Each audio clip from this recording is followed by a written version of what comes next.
এ একটা ভেক্টর আর বি একটা ভেক্টর। ভেক্টরে অ্যারো চিহ্নটা হচ্ছে হেড, এটাকে বলা হচ্ছে টেল, এটা হেড এটা টেল।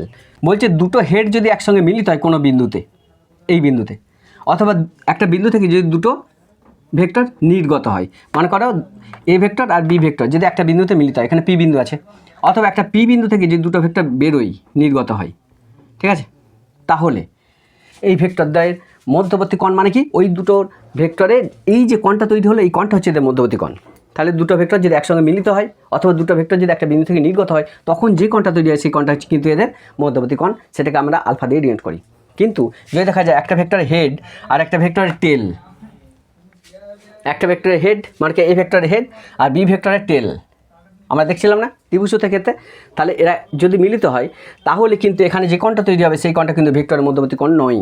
বিষয়টা ক্লিয়ার? আমি কি বলতে চাইলাম, বলছে একটা ভেক্টরের হেড একটা টেল, এখানে দেখো এই ভেক্টরটা হেড মিলিত হয়েছে, এটা টেল গেছে, তাহলে এই রকম যে কোণটা হবে এই কোণটা কিন্তু ভেক্টরদ্বয়ের মধ্যবর্তী কোণ নয়।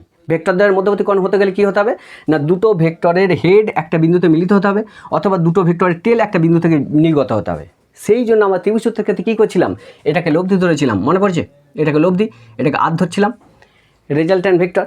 আমরা তখন কী করছিলাম, এটাকে বাড়াচ্ছিলাম, কেন বাড়াচ্ছিলাম সেটা একটু দেখো, এটাকে বাড়ালাম, ঠিক আছে, এর উপর লম্ব টানলাম, মনে পড়ছে, এই যে কোণটা তৈরি হলো এই কোণটার ক্ষেত্রে কী দেখা যাচ্ছে দেখো, তাহলে এ ভেক্টরের অভিমুখ কোণটা এটা, তাহলে এ ভেক্টরে এটা কি না, এটা হচ্ছে হেড, বি ভেক্টরটা হেড কোণটা এটা, তাহলে দুটোর হেড কিন্তু একটা বিন্দুতে মিলিত হয়েছে, দেখো এই যে দেখো এই হেড এটা, বি ভেক্টরের হেড এটা, এ ভেক্টরের হেড এটা, তাহলে এ ভেক্টরের টেল মানে কোনটা এটা, বি ভেক্টরের টেল মানে কোনটা এটা, তাহলে দুটো ভেক্টরের টেল যদি এক জায়গায় মিলিত হয় সেই জায়গায় যে কোণটা তৈরি হয় সেই কোণটা হচ্ছে ভেক্টরদ্বয়ের মধ্যবর্তী কোণ। আশা করি বিষয়টা ক্লিয়ার হলো। ওই জন্য ত্রিভুজ সূত্রের ক্ষেত্রে আমরা কী করছিলাম, বাহুটাকে বাড়াচ্ছিলাম, বুঝতে পারলে, কারণ ভেক্টরদ্বয়ের মধ্যবর্তী কোণ বের করার জন্য।